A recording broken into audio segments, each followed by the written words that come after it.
tujuan pendidikan manusia secara global yaitu memenuhi segala modal yang ada pada intinya agar mereka dapat mencapai keselamatan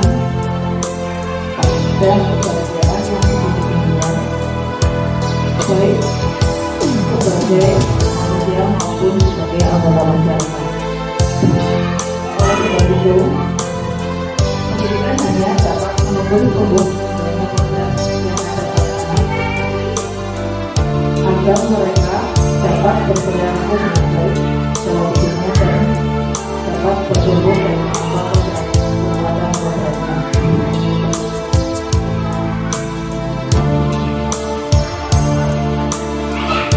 Saya akan menyebarkan tentang budaya positif. Budaya positif di sekolah yaitu nilai-nilai dan kebiasaan di sekolah yang setiap kepada murid agar mereka dapat berkembang menjadi pribadi yang sopan serta dapat bertanggung jawab dalam perilaku.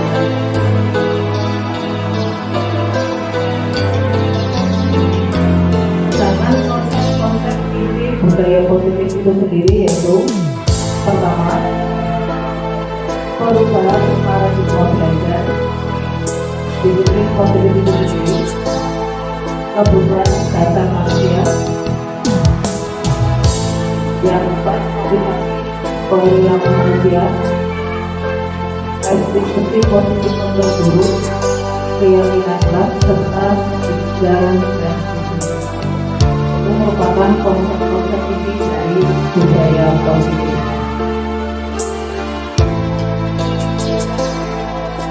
Untuk perubahan paradigma belajar, yaitu dalam membangun budaya positif sekolah, kita dapat menyediakan lingkungan yang kondusif, aman, nyaman,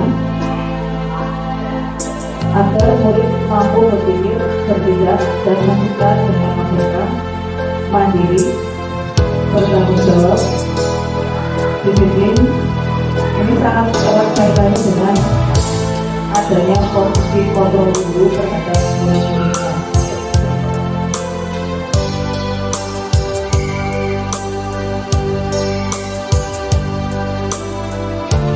Pembelajaran dengan para teknologi yaitu merupakan pembelajaran yang dirancang berdasarkan prinsip pembelajaran yang berdiferensiasi sehingga nanti murid-murid bisa belajar dengan sesuai dengan kebutuhan dan kebiasaan pada saat perkembangannya sesuai dengan teori psikologi modern yaitu untuk mewujudkan profil pelajar yang sangat vertikal. Sedangkan perubahan paradigma belajar menurut teori kontrol atau ilusi kontrol dari William James itu ada 4. Pertama, ilusi kontrol murid. Kedua, ilusi bahwa semua murid itu perlu penguatan positif yang efektif dan yang bermanfaat. Yang ketiga, ilusi bahwa positif dan membuat orang merasa bersalah itu dapat menguatkan karakter murid. Sedangkan yang keempat, ilusi bahwa orang dewasa itu memiliki hak untuk memaksa.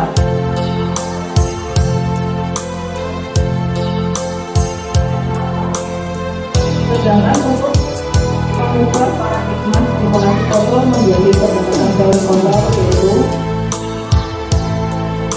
stimulasi kontrol, misalnya realitas atau kebutuhan itu sama. Kalau menurut teori kontrol itu realitas atau kebutuhan itu berbeda. Untuk semua orang, untuk stimulasi respon, semua orang melihat bahwa harus itu semua sama. Sedangkan untuk teori kontrol itu semua orang memiliki gambaran yang berbeda-beda. Untuk stimulasi kontrol orang lain bisa mengontrol saya. Karena untuk teori kontrol hanya saya atau saya sendiri yang bisa mengontrol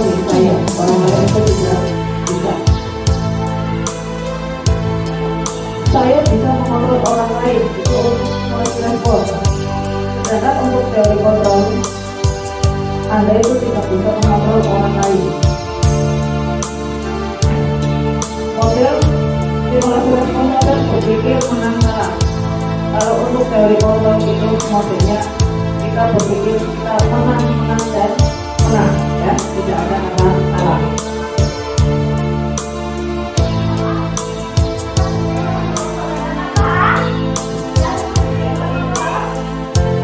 Apa itu makna kata disiplin? Disiplin itu berasal dari bahasa Latin yaitu disiplina, yang artinya belajar. Disiplin adalah kita itu belajar. Disiplin itu membuat orang mengenali potensi dirinya menuju sebuah tujuan apa yang ingin kita capai.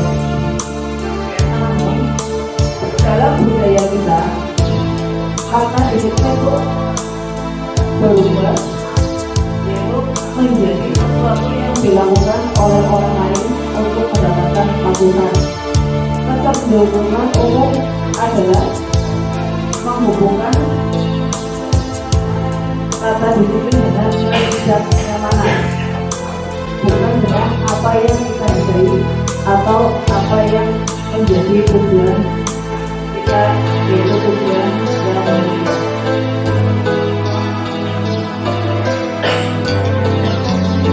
Sedangkan disiplin itu sendiri adalah kemampuan memerintah diri sendiri, yaitu dalam mengontrol dan menguasai untuk memilih tindakan yang mengacu pada nilai-nilai yang kita hargai dengan penuh tanggung jawab tanpa diminta orang lain.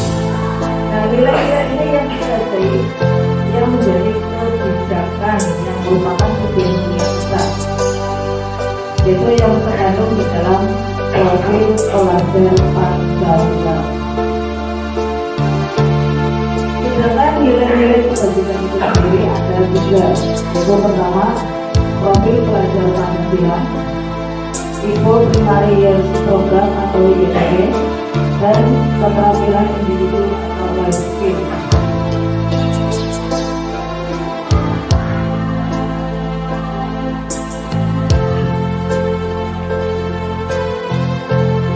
Untuk kebutuhan dasar manusia itu ada 5.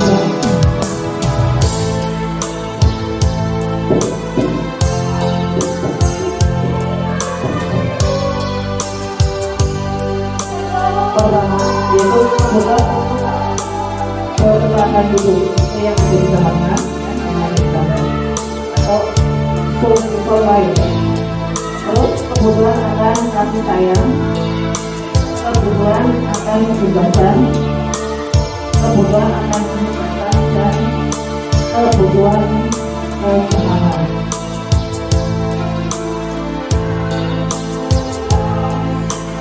Kebutuhan dasar manusia seperti gambaran dipilih sayang dalam sebuah kasus ibu ambar merupakan perubahan senang seperti bermain dan bisa menghadapi ulang salah satu muridnya di kelas, yaitu yang bernama Dewi. Beberapa anak telah datang dan mengeluh bahwa Dewi seringkali meminta bekal makan siang dengan secara paksa. Nah, jika kita menghadapi situasi seperti Bu Ambar, apa yang akan kita lakukan? Nah, menurut kita, itu kira-kira apa alasan Dewi tersebut? Dalam konteks penerapan disiplin positif, Ibu Ambar sebaiknya mencari tahu alasan Dewi melakukan tindakan tersebut agar mengetahui kebutuhan, yaitu yang sedang diinginkan Dewi itu kebutuhan yang mana? Apakah kebutuhan bertahan hidup, kesenangan, penguasaan, atau kebutuhan akan kasih sayang?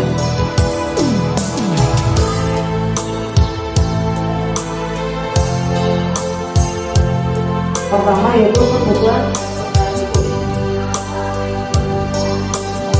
bertahan hidup adalah kebutuhan yang bersifat fisiologi untuk bertahan hidup, misalnya kesehatan, rumah, dan makanan.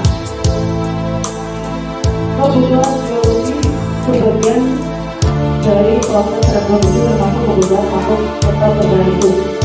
Kemampuan komponen psikologis pada kebutuhan ini meliputi yang tadi kasus saya sudah katakan tentang gambar dan bunyi, itu jawabannya adalah bunyi ketika ditanya oleh ibu gambar adalah karena dia lapar dan orang tuanya tidak membawa bekal makan siang.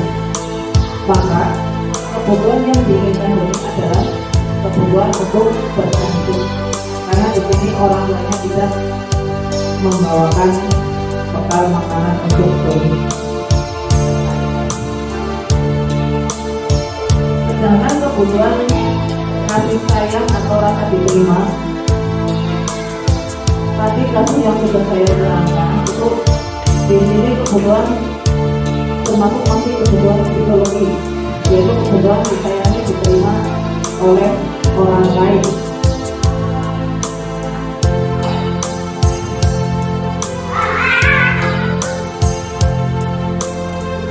Dan dalam kasus tadi, di sini Doni menjawab bahwa anaknya mengambil bekal teman-temannya karena dia merasa senang jika teman-temannya itu memperhatikan dia.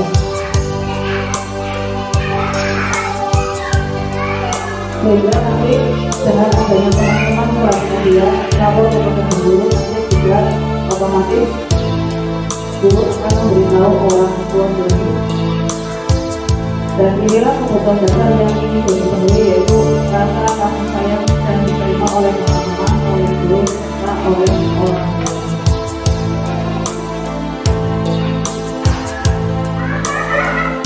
Sedangkan kebutuhan untuk penguasaan atas kemampuan dari kasus ini, Doni sendiri merasa bangga karena bisa menguasai teman-temannya. Teman-temannya senang saat Doni mengambil makanan mereka.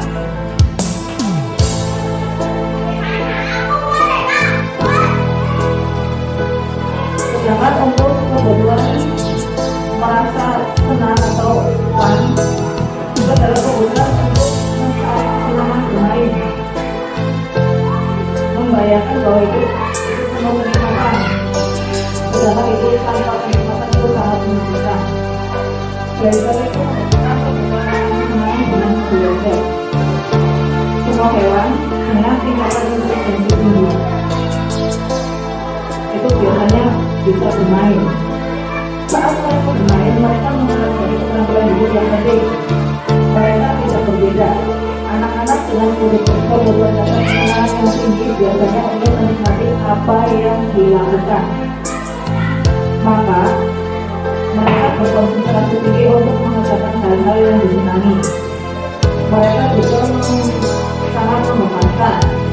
Mereka bahkan bertingkah laku bisa bertingkah laku buruk.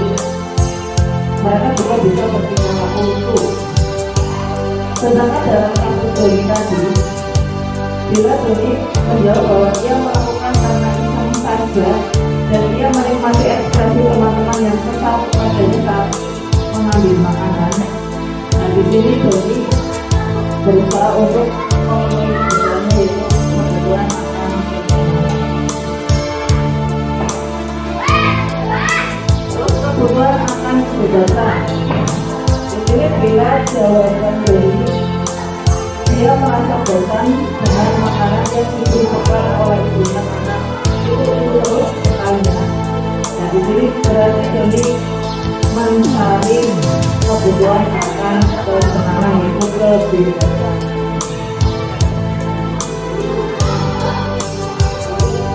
Sedangkan untuk teori motivasi manusia, untuk motivasi eksternal, yaitu kita itu biasanya untuk mencari kenyamanan atau hukuman. Untuk motivasi eksternal biasanya kita berpikir apa yang terjadi apabila saya tidak melakukannya. Terus motivasi untuk mendapatkan imbalan dari orang lain, itu motivasi eksternal. Biasanya itu yang dihasilkan adalah apa yang saya dapatkan jika saya melakukan hal ini. Sedangkan untuk motivasi internal, ya ini merupakan inti dari tujuan pembimbing positif, yaitu untuk menghargai diri kita sendiri. Biasanya kita akan menanyakan pada kita sendiri, yaitu saya akan menjadi orang seperti apa jika saya melakukan hal tersebut. Misalnya kita memakai helm, jika kita memiliki motivasi eksternal ketidaknyamanan atau hukuman, kita akan memakai helm hanya saat ada polisi. Tetapi kalau motivasi yang kita pakai adalah motivasi internal untuk menghargai diri kita sendiri, itu kita akan bertanya, helm itu kita pakai agar kita selamat. Misalnya saja tidak diinginkan kita terjadi kecelakaan, itu helm kita melindungi diri kita. Motivasi internal.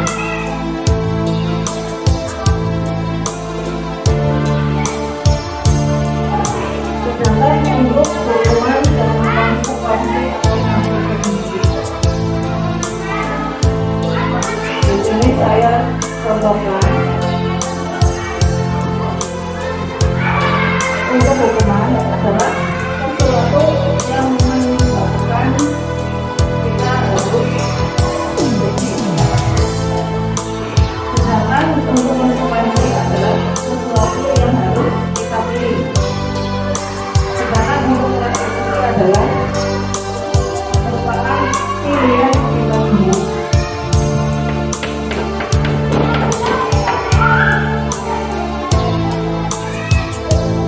Misalnya di sini murid-murid menyembunyikan kesalahannya, sedangkan untuk konsekuensi biasanya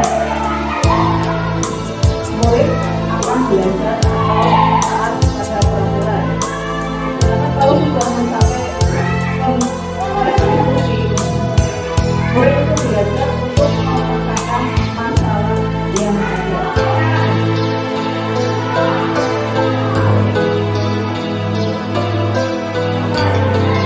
Jadi kita akan belajar untuk membedakan mana yang konsekuensi atau mana yang hukuman. Ya, silakan kita di ayat monitor. Saya memiliki lapangan basket 2 kali karena terlambat berdiri di sekolah. Itu merupakan hukuman atau konsekuensi. Konsekuensi. Coba kita lihat jawabannya ya. Kita berlari mengelilingi lapangan ya. Karena terlambat berdiri di sekolah itu adalah hukuman ya. Ya, dicoba lagi. Murid-murid itu membersihkan soal yang dibuatnya di meja tulis. Itu merupakan hukuman atau konsekuensi? Konsekuensi. Coba dilihat jawabannya. Membersihkan soal yang dibuat di meja tulis biasanya dengan ya. Itu merupakan sebuah konsekuensi ya. Karena mereka sudah melakukan hal yang paling baik.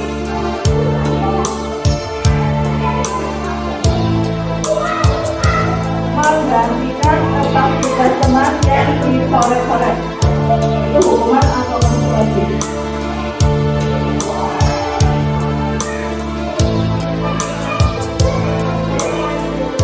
Konsekuensi. Ya, kita lihat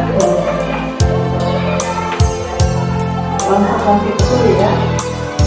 Menggantikan tempat yang dicoret-coret ya, merupakan suatu konsekuensi. Ada yang betul dan kita tahu.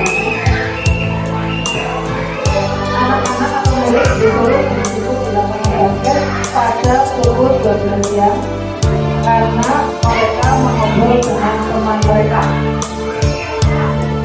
Hukuman atau konsekuensi? Hukuman. Coba ya.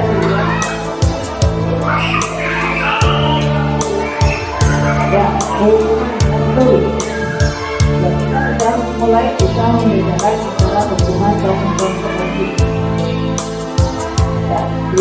lagi murid-murid disuruh berlari keliling lapangan 2 kali karena terlambat 10 menit pada saat pelajaran olahraga atau yoga. Ini merupakan hukuman atau konsekuensi. Hukuman. Kita lihat ya.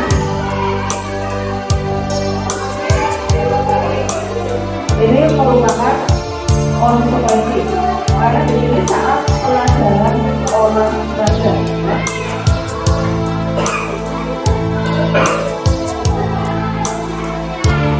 Nah, itu tadi adalah akan membedakan antara hubungan dan konsekuensi.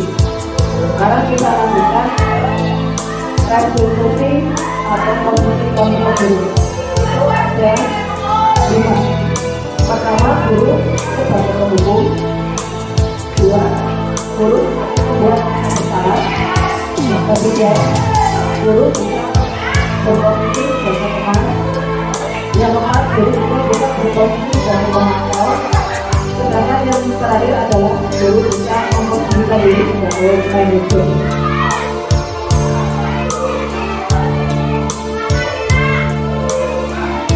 Guru bisa memposisikan diri sebagai pembuat kata orang merasa bersalah. Biasanya pertanyaannya yaitu saya kecewa sekali dengan kamu. Pertanyaannya diawali dengan seperti itu. Kata-kata seperti itu. Sedangkan untuk posisi penghubung, biasanya katanya yaitu kamu tidak pernah benar melakukan hal-hal tertentu. Sedangkan untuk posisi biasanya ayo kamu lakukan itu jadi ibu. Sedangkan untuk posisi pemantau biasanya kata-kata yang digunakan adalah apakah kamu mau mendapatkan silver bintang hari ini? Sedangkan untuk posisi manajer biasanya itu kata-katanya yang kita gunakan itu bagaimana kamu bisa menyelesaikan masalah ini, suatu solusi ya atau pemecahan masalah. Contoh penerapan posisi konsekuensi. Di sini ada satu murid sudah memakai akses dengan saat upacara bendera. Jika kita menyuruh murid itu menghormat, misalnya menghormat bendera selama 1 jam, itu adalah merupakan contoh penghukum ya, posisi guru sebagai penghukum. Sedangkan untuk posisi guru sebagai pembuat rasa bersalah itu biasanya hanya beberapa kali ibu baru memberitahu kamu itu selalu saja mengecewakan ibu. Itu adalah pembuat murid merasa bersalah. Sedangkan posisi kontrol guru sebagai teman, biasanya kita mengatakan hal seperti ini. Ayo kita mengikuti aturan sekolah kita. Tolong perhatikan ya. Kali ini tidak apa-apa kalian, tapi kalian lain kali jangan melakukan perbuatan seperti itu. Itu adalah posisi kontrol sebagai seorang teman.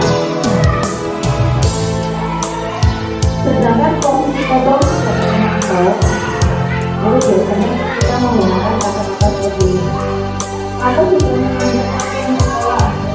Kamu tahu kan kemudian setelah upacara, kamu beli atributnya ke koperasi dan tolong ya jangan dibuang. Dalam koperasi sebagai pemantau. Sedangkan untuk posisi manajer, biasanya kita menggunakan kata-kata seperti ini. Apakah kamu tahu kesalahan kamu? Kira-kira bagaimana kamu memperbaiki kesalahan kamu? Itu adalah posisi kontrol guru. Nah, posisi yang baik adalah yang digunakan adalah posisi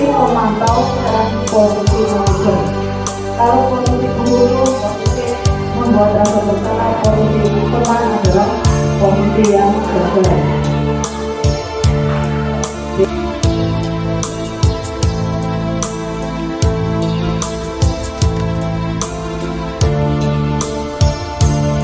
Naren, sini kamu.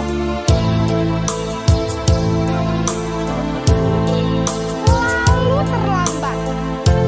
Kamu deh, pasti terlambat. Maaf Bu, saya Apa? Apa coba? Alasan kamu apa lagi? Kapan sih kamu tidak terlambat? Malas sekali ya kamu jadi anak. saya Dasar pemalas. Gak kapok-kapok sih kamu. Sudah berapa kali terlambat?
Bu, saya terlambat.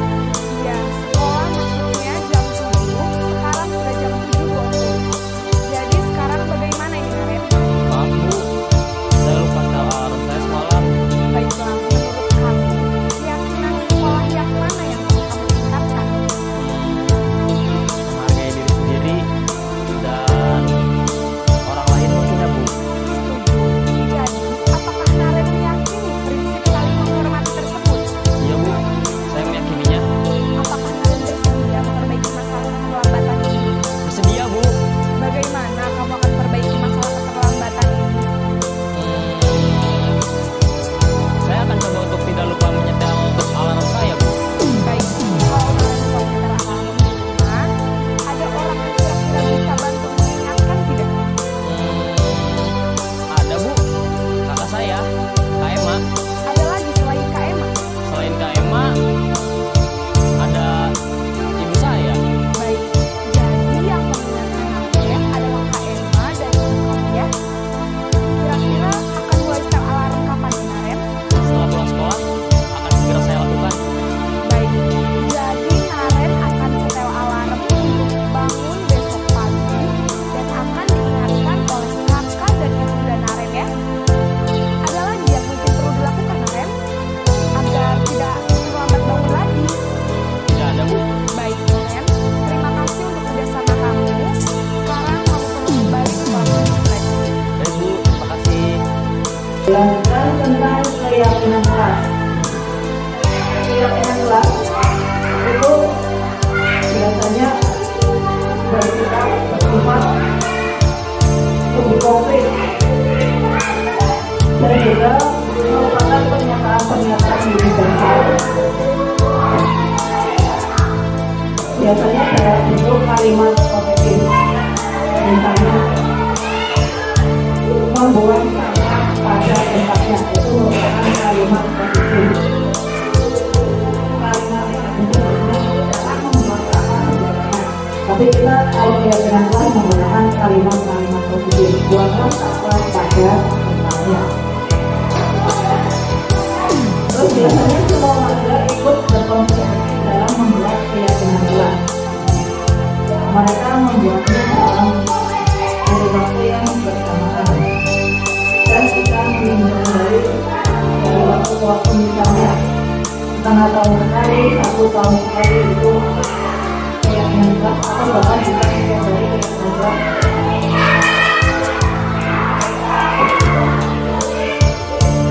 Ini merupakan dokumentasi pembuatan keyakinan kelas. Bersama-sama itu untuk menulis keyakinan mereka, apa yang ingin mereka lakukan di dalam masa itu. Lalu mereka menempatkan keyakinan itu dalam apa yang sudah disediakan, dan nanti keyakinan itu adalah merupakan apa yang mereka ingin lakukan di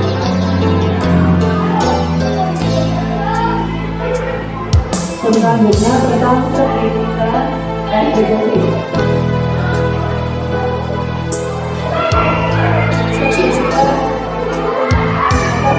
Penciptaan kondisi untuk memperbaiki kesalahan mereka sehingga mereka bisa kembali pada keluarga mereka dengan karakter yang lebih kuat.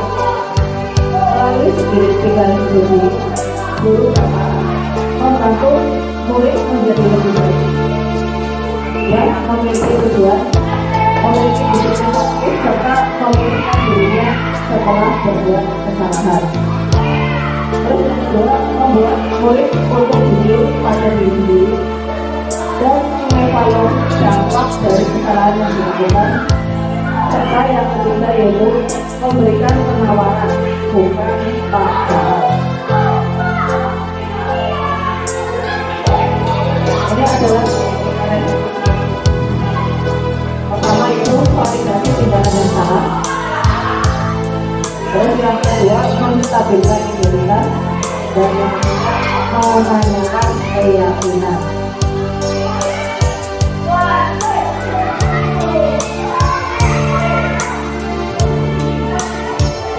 Tahap menstabilkan integritas. Membuat usaha itu tidak apa-apa.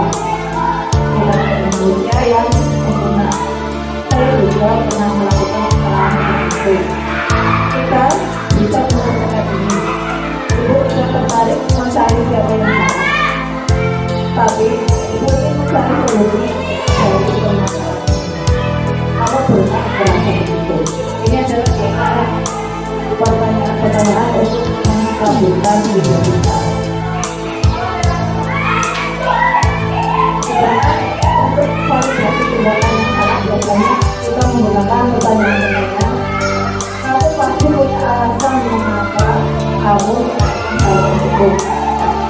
Begitu juga menggunakan kalimat kamu perlu bangga pada diri kamu sendiri karena kamu telah melindungi sesuatu yang penting buat kalian.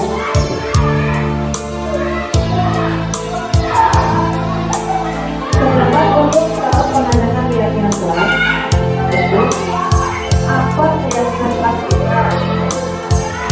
Kamu sudah lupa? Nilai-nilai apa yang telah kita di atas gambaran sebuah penelitian menurut kamu? Kamu ingin menjadi orang yang seperti apa?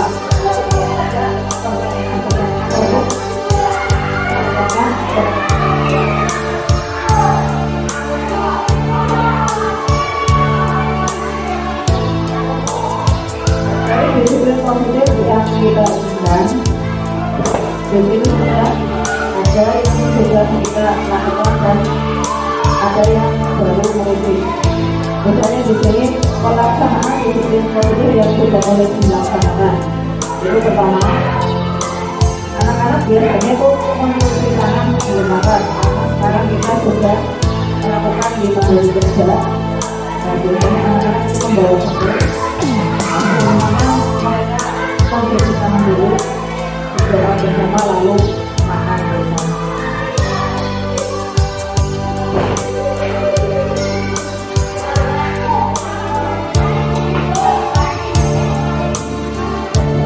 Terus di sini untuk kelas 4 saya buat foto-foto di belakang kelas. Itu saya potong buku-buku pelajaran, ada buku-buku kita. Anak-anak biasanya kan ada yang sudah mulai membaca di baca. Di kelas 4 juga saya sediakan pojok kreativitas di pojok dikonfirmasi di bagian belakang sumber sampai di sebelah kiri. Dari situ di pojok kreativitas anak-anak itu membuat karya mereka yang supaya bisa. Mereka bisa membuat TV, ada yang menggambar, ada yang hanya mewarnai, bahkan ada yang bercerita tentang pengalaman mereka, ya, pengalaman pribadi mereka. Boleh pengalaman selama 1 tahun, selama 1 hari, saya gunakan di situ. Biasanya setiap hari Senin saya meminta mereka untuk menambahkan karya mereka, karena hari Sabtu, Minggu mereka di rumah. Nah, waktu luang itu saya minta mereka untuk menggunakannya. Silakan berkreasi, ya. Kamu membuat apa yang kamu bisa, lalu dari sini digunakan di pojok kreativitas.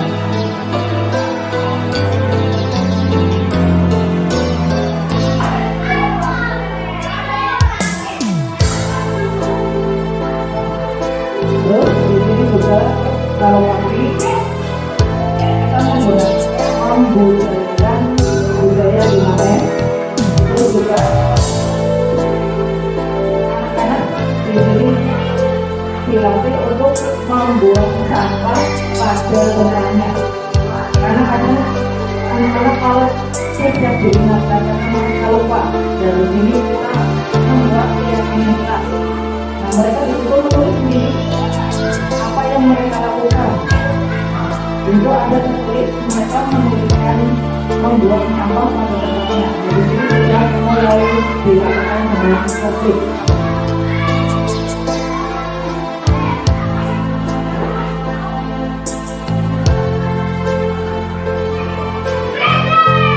Dari budaya-budaya positif yang kita inginkan kepada diri kita, jadi kita sudah membuat keyakinan kelas, terutama untuk kelas 4 dan nanti kelas 5 juga.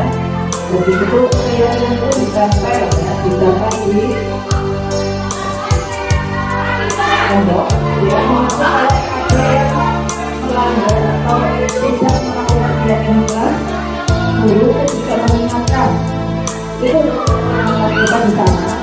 Nah, apakah kamu lupa dengan kelas kita? Nah, seperti itu.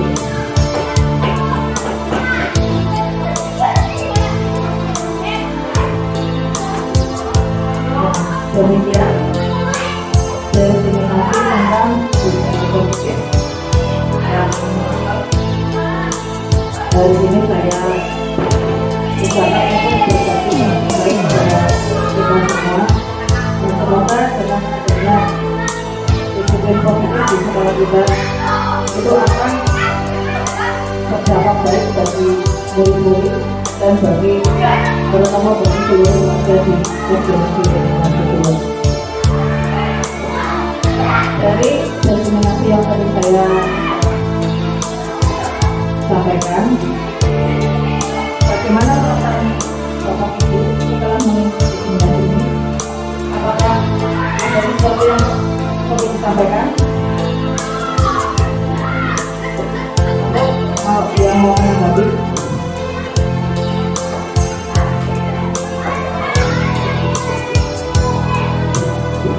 Ya, terima kasih atas waktu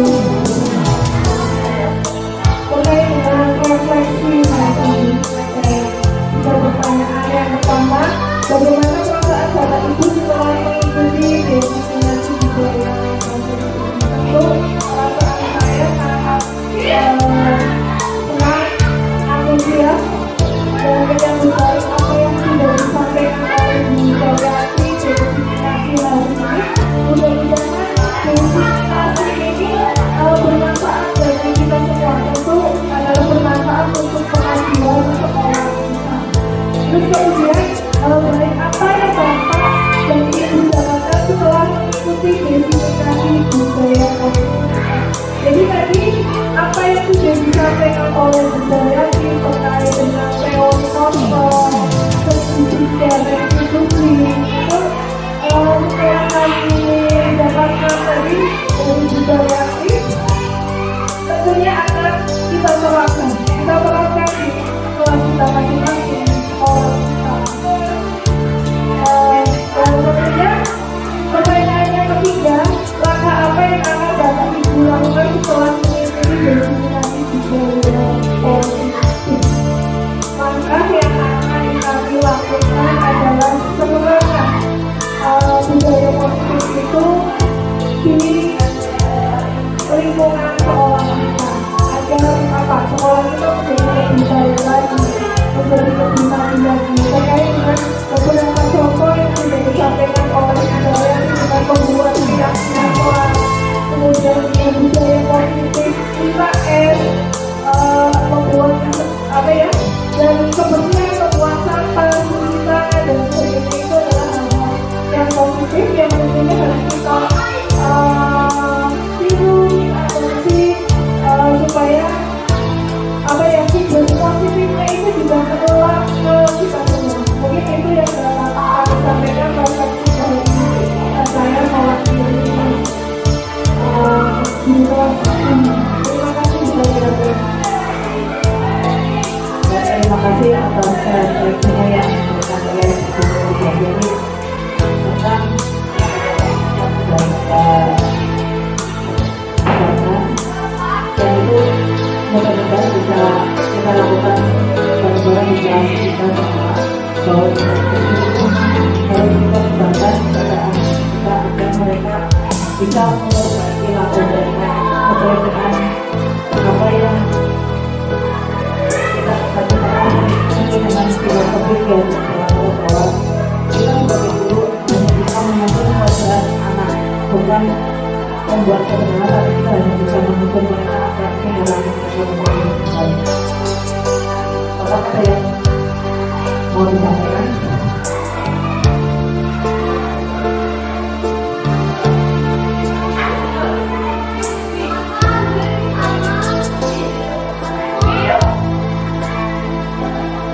Terima kasih untuk destinasi yang sudah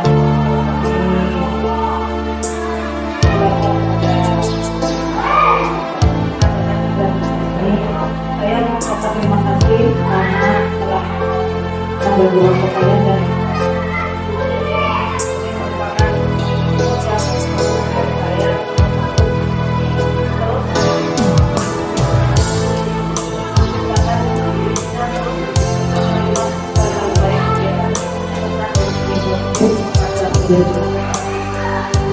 terima kasih untuk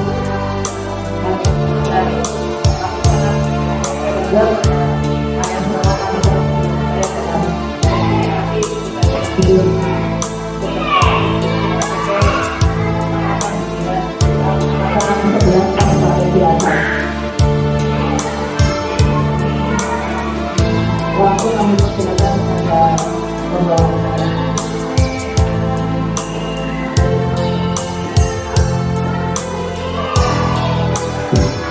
Ya, kemudian tadi destinasi yang sudah disampaikan oleh Bu Sayati PDG, mudah-mudahan ini akan membawa manfaat buat kita semua, buat kemajuan sekolah. Oke? Ya. Acara yang berikutnya adalah penutup. Acara ini kita tutup dengan bacaan hamdalah dan bacaan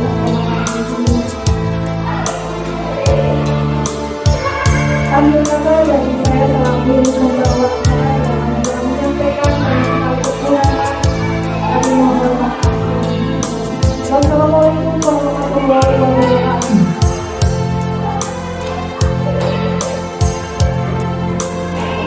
Terima kasih atas perkenalkan.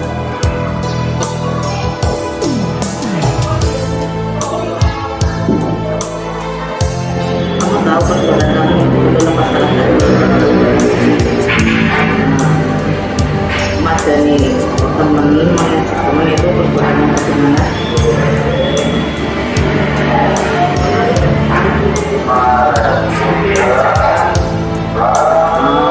Nanti Sakil minta maaf sama temen yang tadi kamu janji ya. Mau diulangi lagi apa enggak? Janji ya, tidak diulangi ya. Ya udah, nanti kamu minta maaf ya sama teman-teman. Ya nih, pasti kamu berkelahi ya sama teman, terus dapat laporan tadi. Nah, itu tangan kamu kenapa? Oh, sedikit. Itu perbuatan baik apa enggak? Mau diulangi apa enggak? Nah, nanti kamu minta maaf sama teman kamu tadi ya.